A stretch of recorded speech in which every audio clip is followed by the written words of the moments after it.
Il est 13h. Si vous nous rejoignez, bonjour et bienvenue. Ouvrons par cette actualité en bref et en images.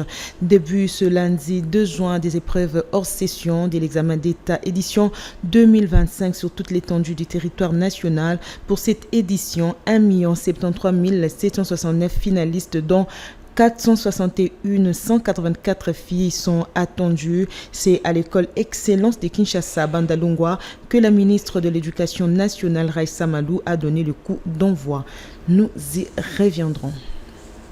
La situation sécuritaire dans la ville de Kinshasa a été abordée lors du Conseil des ministres le week-end.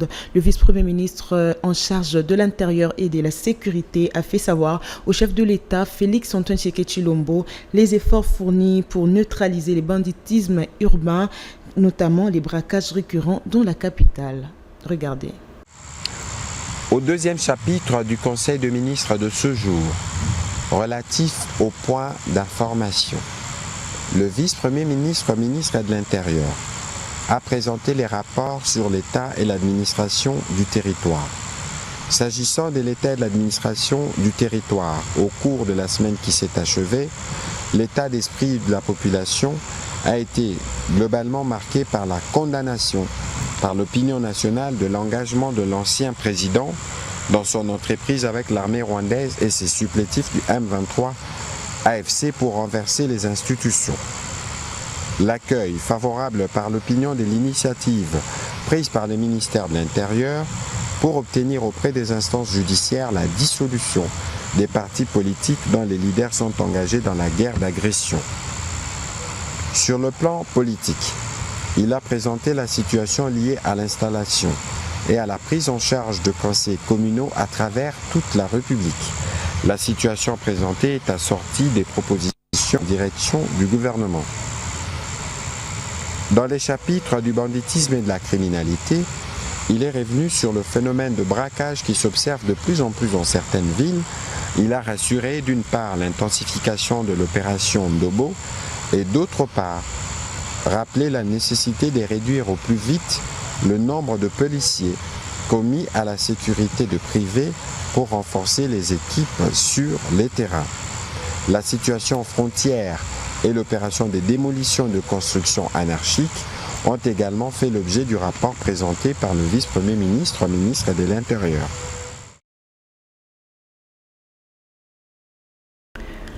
C'est faux et archi-faux. La ministre d'État en charge de l'environnement n'a pas détourné des fonds, notamment au sein du Fonds forestier national. C'est ce que dit le communiqué du ministère de l'Environnement publié le week-end. Suivez.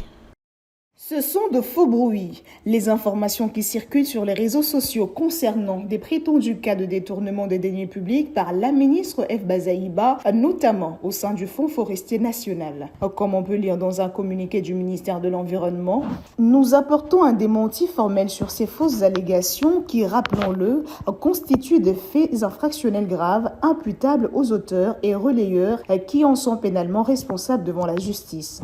En effet, le FFN est un établissement public de l'État sous tutelle du ministère de l'Environnement et Développement durable, disposant d'une autonomie de gestion et dont le président du conseil d'administration, M.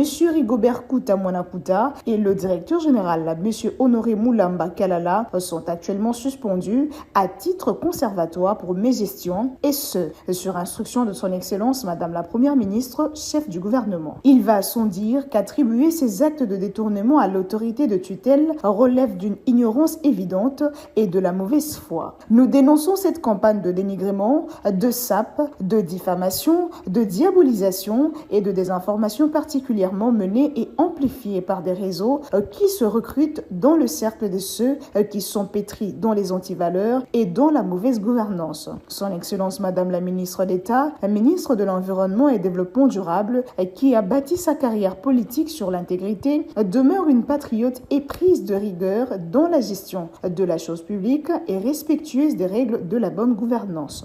Son engagement à œuvrer avec responsabilité au service du pays ne sera pas étouffé par la volonté de ceux qui veulent à tout prix décourager les bonnes initiatives et pérenniser la mauvaise gouvernance dans la gestion des affaires de l'État. Ce temps est révolu. Fête à Kinshasa le 31 mai 2025. Le gouvernement souminois totalise une année depuis son installation. 12 mois plus tard, quel bilan dressé dans les différents secteurs de l'exécutif? Focus sur le ministère de la Jeunesse et Éveil patriotique. Suivez l'intervention de la ministre Noëlla Aïganagato. Il faut à une part essentielle to la qui ça qui biso surtout kanisaka to yebi ko réfléchir to ça na ba penser to ça na boye to longo na na bilela lela to koti pena na action makambo ko changer.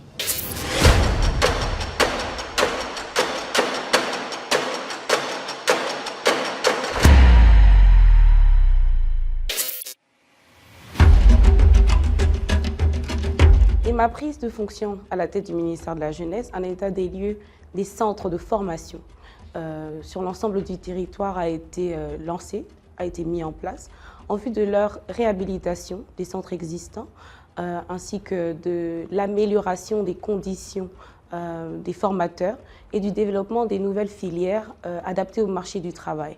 Parallèlement, des démarches juridiques ont été engagées pour sécuriser le patrimoine du ministère, notamment les centres d'insertion socio-professionnelle, ouvrant la voie à des indemnisations stratégiques. L'une des actions phares demeure la création d'un comité de réinstallation par arrêté provincial du Haut-Katanga pour encadrer la délocalisation du centre Lukuni 1 et permettre une indemnisation capable de financer les objectifs du programme d'action du gouvernement 2024-2028 au sein de mon ministère. Alors, il existe au sein du ministère un programme dénommé Corps des jeunes volontaires qui, en partenariat avec France Volontaire, par le biais de l'ambassade de France, on a lancé un projet en commun, donc nommé Jeunes volontaires pour le Congo, qui a déjà mobilisé plusieurs jeunes au sein des actions concrètes de développement communautaire, notamment en matière d'éducation, de santé et d'environnement. Donc des échanges d'expériences sont déjà prévus et sont déjà même en train d'être faits. Nous avons eu une réunion récente à Paris avec France Volontaire. Nous nous sommes entendus sur le renforcement de ces programmes-là et afin d'élargir des champs d'action et de toucher davantage des jeunes volontaires. Nous avons également fait récemment des dépôts des instruments de ratification de la Charte africaine de la jeunesse. Et cela va nous permettre justement d'avoir des propositions, des modifications des textes légaux existants et simplifier des démarches et alléger les charges fiscales pour les jeunes entrepreneurs, apporter le plus d'opportunités pour eux, pourquoi pas, et l'attractivité du secteur des jeunes pour les partenaires publics et privés. L'éveil patriotique est au cœur de nos priorités cette année. Nous avons lancé une grande campagne nationale qui mobilise directement les Congolais à travers le pays. Pour ce faire, nous avons formé et déployé pour une phase expérimentale plus de 5000 brigadiers, essentiellement des jeunes, dans les villes de Kinshasa, Lubumbashi, Kolwezi, la province du Congo central, afin de sensibiliser des milliers de jeunes citoyens aux valeurs patriotiques et de les responsabiliser pour qu'ils n'oublient pas que le changement voulu et souhaité ne viendra que d'eux. Nous avons également conçu un guide du patriote congolais, un outil essentiel pour transmettre durablement les valeurs citoyennes et patriotiques à notre jeunesse et aux générations futures. Plusieurs événements d'échange avec des jeunes ont été organisés par le ministère, notamment avec la collaboration de l'Inspection générale des finances sur la sensibilisation de la lutte contre la corruption et de la promotion du patriotisme dans les provinces du Lualaba, de Kinshasa, réunissant plus de 7000 jeunes en présentiel, des milliers d'autres via nos réseaux sociaux. Et ces échanges ont été également réalisés avec la diaspora congolaise sur l'éveil patriotique et la mémoire des victimes des conflits à l'est du pays, avec la collaboration des ambassades de la RDC et avec la participation du FONAREV, permettant ainsi à la jeunesse congolaise de la diaspora de s'impliquer davantage sur les sujets qui touchent notre pays. L'avenir de la RDC est la responsabilité de tous. Et tel que gouvernement, a un apport particulier. Et c'est vraiment très important que les Congolais nyoso achamuna mutu. Mais na ba jeune en yebisa bango batika les kingi. Il faut pas battre un problème.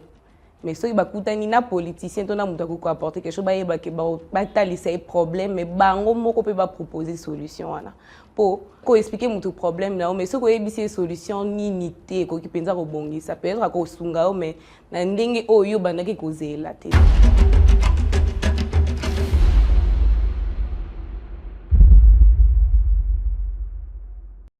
Matata Ponyo, ancien Premier ministre et député national, est introuvable depuis le lendemain de sa condamnation sur l'affaire Boukangalonzo. C'est son parti politique qui a alerté sur cette disparition dans un communiqué publié le week-end. Suivez. Dans un communiqué publié le samedi 31 mai, le parti politique Leadership et Gouvernance pour le développement de Matata Ponyo signale la disparition de leur autorité morale au lendemain de sa condamnation. Comme on peut le lire dans ce communiqué, ce parti cher à Matata Ponyo, ce parti cher à l'ancien Premier ministre de la RDC, rejette cette décision de la justice. Je cite, « Le LGD et alliés rejettent en bloc cette décision inique, arbitraire et inconstitutionnelle qui n'a rien d'étonnant, étant entendu qu'elle rentre dans la logique du pouvoir en place, celle de persécuter et brimer toute voix dissidente afin d'imposer la dictature et la pensée unique comme mode de gouvernance. » Fin de citation. Ce parti montre au troisième point son inquiétude face à la disparition de Matata Ponyo. Par contre, le LGD et alliés signalent et s'inquiètent de la disparition de leur président national au lendemain du prononcé de l'arrêt de la Cour constitutionnelle, soit le 21 mai 2025, et prennent pour responsable le pouvoir en place de cette disparition et de tout ce qui peut lui arriver, dans la mesure où la sécurité des personnes et de leurs biens est une des missions régaliennes des pouvoirs publics. À cette même occasion, le LGD et alliés ont dénoncé et condamné la persécution des membres de la famille biologique de leur président national, en l'espèce de la confiscation par la DGM du passeport de sa fille qui devait se rendre aux USA en date du 30 mai 2025. Ça n'est complètement fini pour cette session d'information. Merci de nous avoir suivis. Au revoir.